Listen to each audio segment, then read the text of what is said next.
sedang tertimpa kemarau panjang, sedang tertimpa musim panas yang amat sangat terik, badai panas. Dan ditambah itu sebenarnya waktu yang paling baik bagi para petani kurma untuk mematangkan buahnya. Jadi kurma yang kita makan sekarang itu kurma yang sudah kena badai panas. Sekarang musimnya Pak. Kalau Masehinya bulan Juli dan bulan Juni. Ini puncak-puncaknya ini. Ya. Jadi ada jemaah yang cerita pulang di sana nyampe hampir 50 derajat. Wah. Ya, saya pernah ke bulan Juni ya mendampingin jemaah, itu sapu tangan saya taruh di atas kepala dalam kondisi basah, paling jarak sekitar 3-5 menit sudah kering sendiri. Ya. Jadi pala kita kan gundul-gundul tuh kalau habis tahallul kan. Nah, supaya nggak panas keluar hotel itu sapu tangan itu, ya kalau bahasa Indonesianya selampek mungkin. Nggak selampek ya. Ya, dikasih dikasih air, taruh di atas kepala, kemudian dia muap dengan sedih. Insya Allah panasnya luar biasa. Ya. Pada saat itu hanya orang-orang yang beriman yang memenuhi seruan jihadnya Rasulullah Sallallahu Alaihi Wasallam.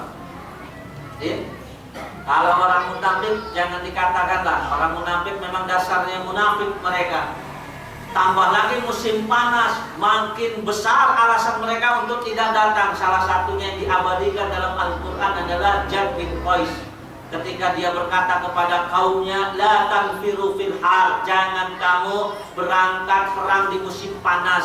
Kemudian turun firman Allah berkaitan dengan perkataan Jad bin Qais ini, kul naru asyadul har. Muhammad katakan api neraka itu lebih panas daripada panas yang ada di dunia. Jad bin Qais ini datang kepada Rasulullah, meminta uzur kepada Rasulullah. Ya Rasul, sesungguhnya kau mengetahui aku bukanlah orang yang pengecut, dan kaumku mengetahui aku ini bukan orang yang pengecut. Tapi engkau juga harus tahu, aku ini orang yang paling tidak tahan ya, dengan fitnah wanita. Dan engkau mengetahui kita akan berangkat berperang dengan Bani Asyr. Ya. Bani Asyr itu sebutan untuk Romawi, Pak. Ya. Dan kau tahu bagaimana kecantikan wanita Bani Asyr. Kalau aku berperang, nanti aku ketemu dengan apa? Ketemu dengan wanita Romawi. Ketemu dengan wanita Romawi, ditakutkan aku jatuh berzina dengannya. Maka izinkan aku tidak berperang. Oh, dikasih izin sama Rasulullah. Ya, padahal Allah memberitahu kepada Rasulullah, Jad bin Qais termasuk orang munafik. Sedangkan para sahabat yang beriman, mereka sudah melancarkan kemah-kemah mereka di sekitar kota Madinah, tinggal menunggu komandan Rasulullah. Kalau kata Rasul berangkat mereka. Dan perbincangan tentang masalah peperangan ke Tabuk ini sudah menjadi perbincangan ibarat kata Angelin di zaman kita sekarang. Ya, stasiun televisi membahasnya Angelin lagi. Ya, anak-anak Suriah itu lebih daripada Angelin, nggak pernah dibahas. Tapi sudahlah, nggak apa-apa. Ya, media kita memang begitu. Ya. Perbincangan di tengah-tengah kota Madinah itu tidak lari dan kecuali dari sebutan apa? Jihad. Dan mereka mendengar bagaimana bangsa Romawi benar-benar mempersiapkan ya, pasukannya di perang Tabuk ini. Mereka memobilisasi pasukan yang luar biasa karena mereka merasa tertampar karena tanda kutip mereka kalah di perang Mu'tah. Perang pertama antara kaum muslimin dengan bangsa Romawi. Ya, dan itu subhanallah luar biasanya peperangan itu, Pak, luar biasanya. Kaum muslimin 3.000 orang, kaum kafir 200.000. Satu berbanding 70, kalah. Ya. Dan luar biasanya semua prediksi Rasulullah itu tepat. Rasul di perang Mu'tah itu mengangkat 3 pemimpin, 3 komandan, 3 panglima. Kata Rasulullah, yang memegang panji Islam adalah Zaid bin Harisah. Kalau Zaid gugur, maka dipegang oleh siapa? Ja'far bin Abi Thalib. Kalau Ja'far gugur, dipegang oleh siapa? Dipegang oleh Abdullah bin Rawaha. Benar. Pertama, panglimanya adalah Zaid bin Harisah. Syahid ya, belum jatuh tombaknya apa? Panjinya disambar oleh Ja'far bin Abi Thalib, kakak daripada Ali bin Abi Thalib. Belum sempat jatuh, syahid disambar oleh Abdullah bin Rawaha. Abdullah bin Rawaha ini sempat ragu, waduh, Zaid bin Harisah sama Ja'far bin Abdul Muthalib aja gugur, apalagi saya. Ya, sempat ragu dia, tapi sehabis itu dia beristighfar.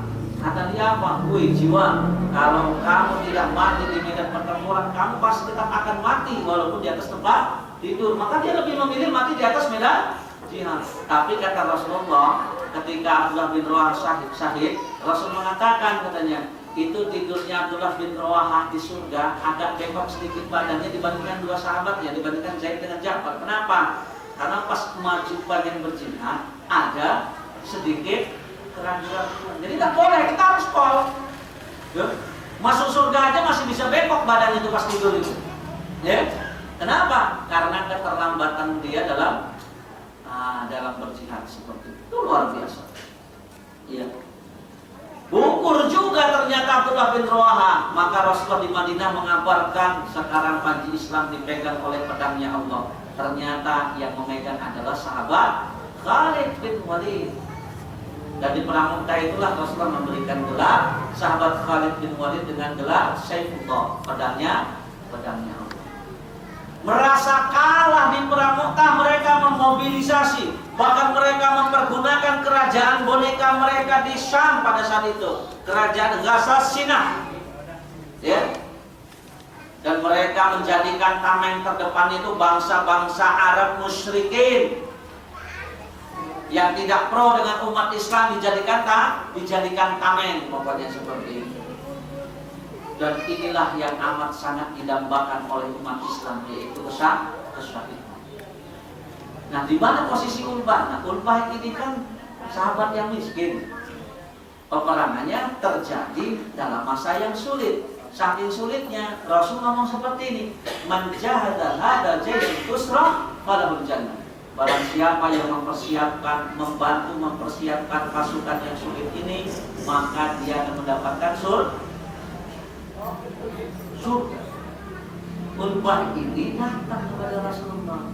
Ulbah ini tidak pernah absen dalam setiap peperangan, tapi khusus perang ini Rasulullah SAW beliau memberikan arahan. Yang boleh berangkat adalah orang-orang yang sudah mempersiapkan bekal. Ulbah datang kepada Rasulullah minta izin untuk berperang. Rasul tanya, Ulbah, engkau punya kendaraan tidak yang bisa membawamu ke lembah Tabuk? Tidak ya Rasulullah. Kata Rasulullah, tidak punya ya. Di perang Tabuk itu Pak, satu onta itu bisa dipakai bergantian oleh 8 orang. Saking sulit. Yang pegel naik, yang kuat jalan. Nanti yang di atas merasa sudah selesai istirahatnya, yang pegel gantian lagi naik. 8 orang Pak, luar biasa. Saking sulitnya. Maka kata Rasul, engkau punya tidak? Udah, enggak punya. Pedang atau tombak atau panah yang bisa membunuh musuhmu? Enggak punya ya Rasul. Waduh, enggak punya. Tameng-tameng yang bisa melindungimu dari apa? Dari serangan musuh? Enggak punya juga. Kalau enggak punya baju besi, punya enggak? Enggak punya juga. Aduh, kata Rasulullah, Ulbah, engkau tidak punya apa-apa untuk berjihad. Saya juga enggak dikasih oleh Allah apa-apa bisa membantu kamu untuk berjihad, kata Rasulullah. Maka untuk jihad kali ini kamu terpaksa absen. Sedih Ulbah, tidak diizinkan oleh Rasulullah untuk berjihad. Ya, mungkin kalau kita bukan bersedih Pak, ya, kalau kita gembira.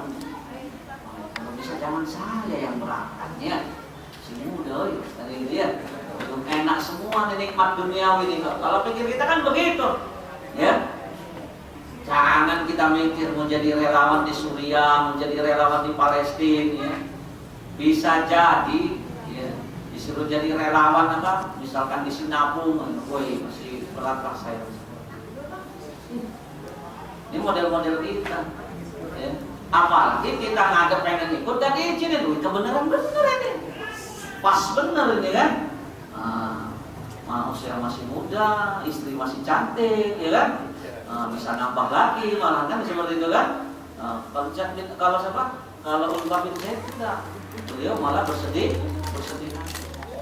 Tambah sedih dia ketika siang itu ba'da zuhur, beliau melihat pemandangan yang amat sangat membuat hatinya tersayat-sayat, teriris-iris. Kenapa? Karena sehabis sholat zuhur tiba-tiba datang Umar bin Khattab radhiyallahu anhu.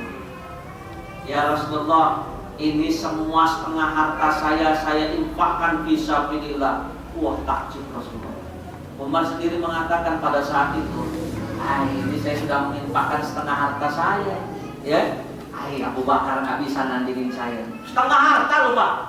Bayangin, kita kadang-kadang mau berinfak, ngeluarin dompet, lewat itu di depan kita kotak kamar itu, yang muncul peci 2, kita taruh lagi, ngapain ini nongol-nongol? Kita nyarinya golok, paling banter Pak Jenggot. Golok nggak ada, Pak Jenggot nggak ada, sudah masuk lagi. Kenapa? Nggak ada uang kecil, ya kan? Nah, kalau 10.000 itu apa logonya itu? Apa sih kalau 10.000? Jarang lihat duit sih. Ya, kalau golok kan 1.000, Pak Jenggot 5.000, peci 2 100.000, peci 1 50.000, ya. Setengah hartanya. Pikir Umar, menang nih saya di atas Abu Bakar. Begitu Abu Bakar diintip sama Umar, nah Abu Bakar berapa nih nyumbangnya? Pikir Umar kan, ini nggak bisa ngalahin kali itu dia. Ternyata Abu Bakar datang dengan mengatakan, ya Rasulullah, ini semua harta yang saya miliki. Kaget Umar, gak bisa saya nyaingin Abu Bakar. Memang luar biasa Abu Bakarnya, hartanya berkah untuk umat Islam dan kaum muslimin. Ya Rasulullah, ini semua harta saya. Rasul sampai bertanya, ya Abu Bakar, ma'abqaita li usratika, apa yang kamu sisakan buat keluarga kamu? Abqaitu li usrati Allah wa Rasuluh. Kata sahabat Abu Bakar radhiyallahu anhu, saya sisakan bagi keluarga saya Allah beserta Rasul. Allah beserta Rasul. Allah beserta Rasul. Allah. Tambah sedih lagi Ulbah ketika melihat ada sahabatnya yang bernama siapa? Utsman bin Affan menaburkan 1.000 keping dinar di pangkuan Rasulullah. Rasul sampai kaget-kaget. Ma dharra Utsman fa'ala ba'dahu, ma dharra Utsman fa'ala ba'dahu. Kata Rasulullah, ya, dalam kalau sudah seperti ini, ya tidak ada yang bisa lagi memberikan mudarat kepada Utsman. Hartanya sudah luar biasa. Utsman luar biasa. Bahkan Bapak harus tahu, satu-satunya rekening yang tetap abadi sampai 1400 tahun dia rekeningnya Utsman bin Affan. Ketika dengan keikhlasannya dia membeli sumur bi'r rumah.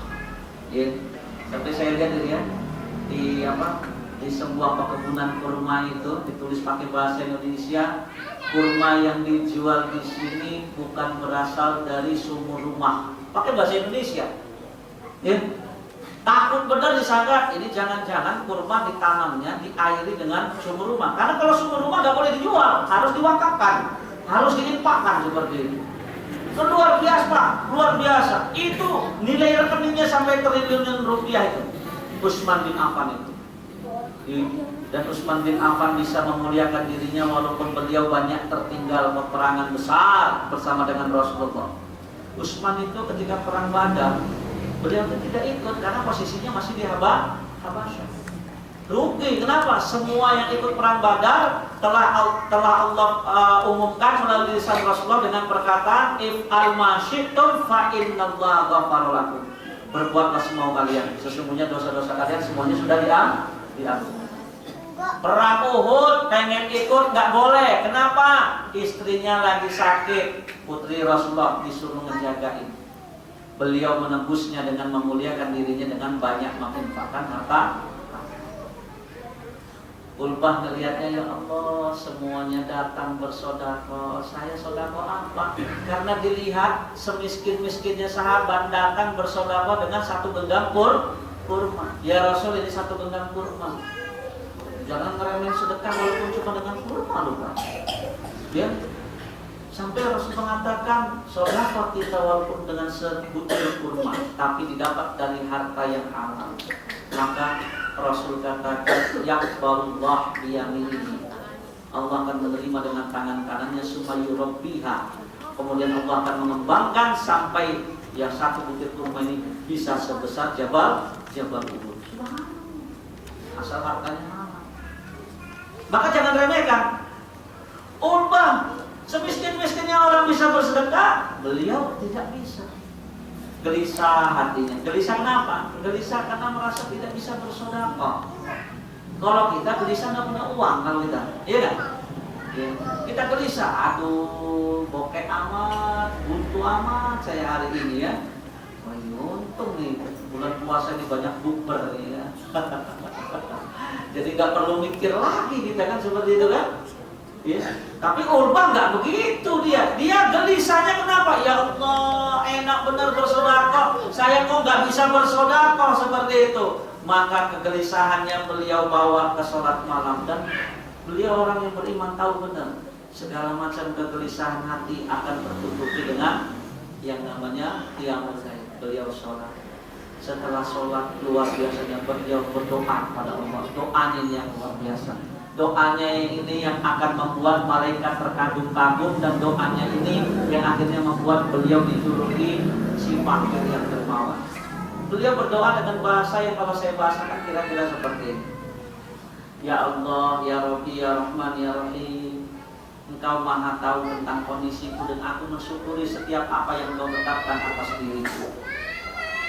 Hanya saja wahai Rabbi, jangan pula ketika Engkau tidak memberikan apa-apa kepada diriku yang bisa aku pakai untuk berjihad bersama Rasul-Mu.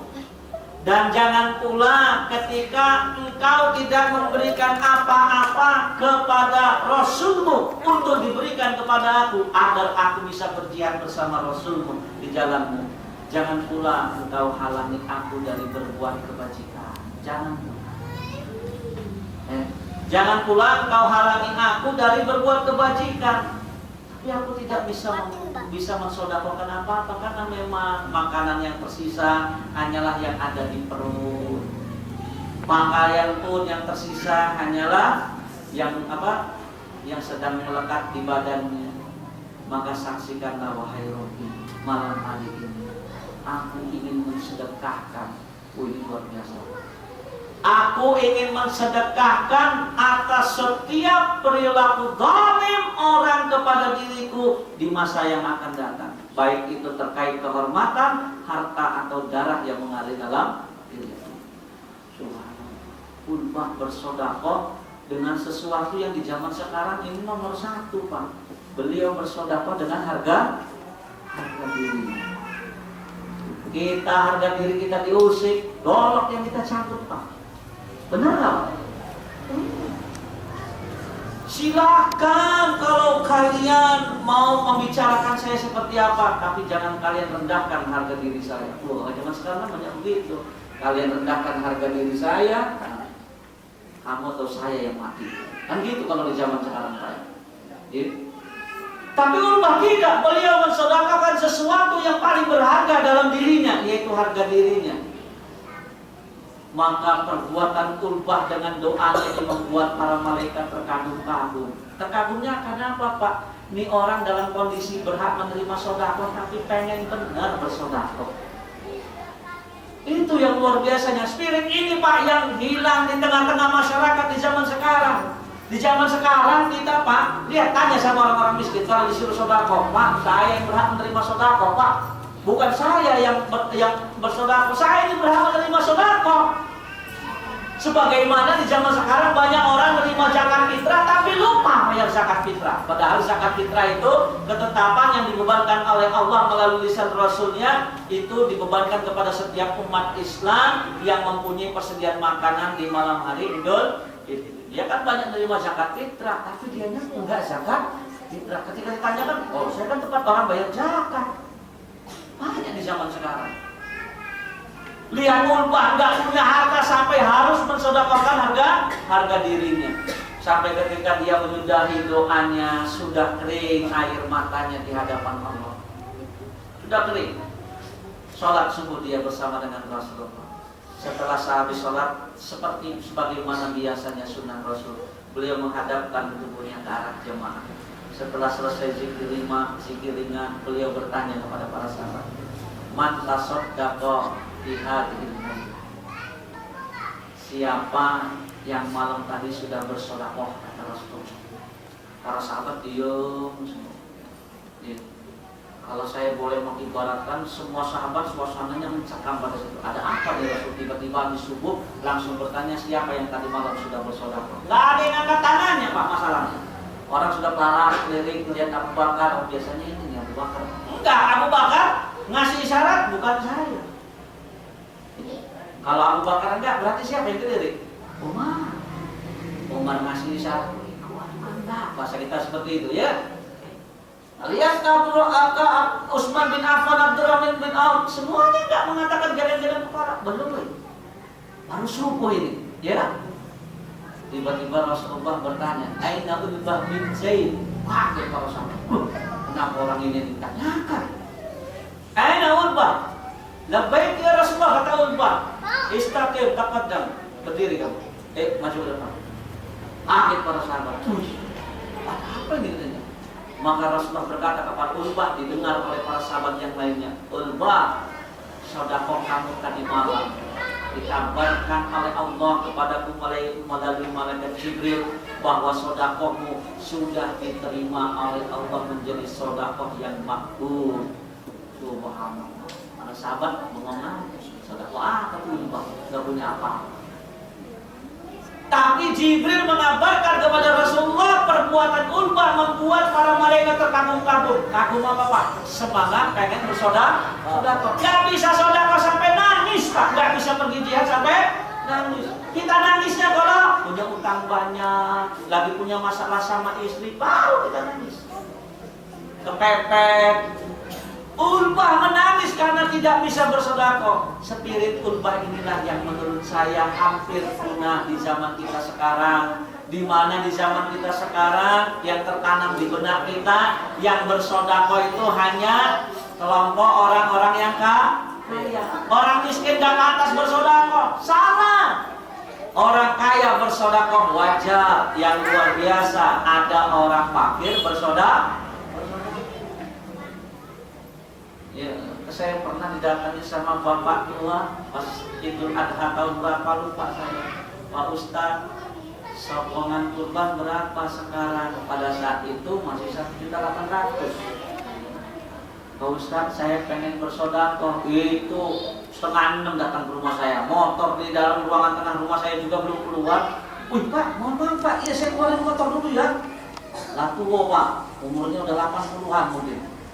"Ini Pak Ustadz, mohon maaf pagi-pagi bertamu mengganggu Pak Ustadz ini. Saya pengen ikut kurban sama Pak Ustadz. Cuman punya duit cuman segini, diamplokin duitnya. Terserahlah mau jadinya seperti apa." Ya sudahlah, basa-basi, gak lama dia pulang. Saya buka amplop, saya hitung. Kok cuma 1,5 juta? Nombok di 300. Tadi itu pengen saya panggil, "Pak, kok cuma 1,5 juta?" Cuman saya ingat omongan dia, "Pak Ustadz, saya cuma punya segini, tapi pengen semangatnya yang akhirnya kita harga. Coba sekarang orang miskin disuruh kurban, Pak. Saya mau penerima kurban, Pak Ustadz. Lebih senang pengen dapat kupon daripada mendaftar menjadi seorang mudhari, orang yang berkurban. Karena di zaman sekarang yang berkurban itu terminologinya hanya orang kaya, orang miskin nggak ada. Sekalinya ada orang miskin berkurban, masuk televisi diomongin adalah riya. Ya Allah, sebetulnya kok besar sekali. Harusnya malu kita kalau ada orang miskin bisa berkurban. Kita nggak bisa berkurban. Alasannya apa? Ustaz, kebutuhan keluarganya saya belum cukup. Inilah kita harus belajar dengan Ulbah bin Zaid al-Hamis.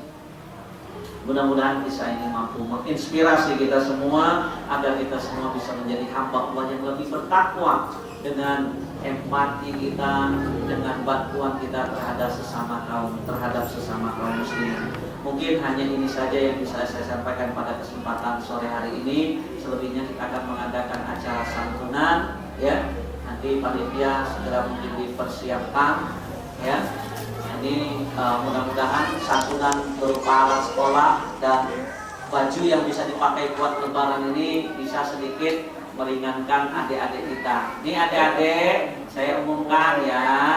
Nanti habis kasih itu tas, itu sudah ada namanya, kumpulin lagi secara simbolik saja nanti ya. Terima, boleh dilihat nanti pas mau pulang, nanti sholat maghrib dulu di sini. Sehabis pulang nanti baru dibagikan amplop. Pengalaman saya, kalau dikasih santunan amplopnya dibagikan sebelum sholat maghrib, bilang panitia nanti nombok lagi, ya. Nah, jadi nanti dibagikannya sebelum mau pulang. Jangan ribut ya. Ya masalahnya. Pernah juga Pak saya Pak, habis membagi anak-anak ya, anak-anak kan biasa polos, saya nggak nyalakan. Ini kok ada amplopnya ya katanya. Anak zaman sekarang udah kenal amplop Pak, bener Pak, ya kan?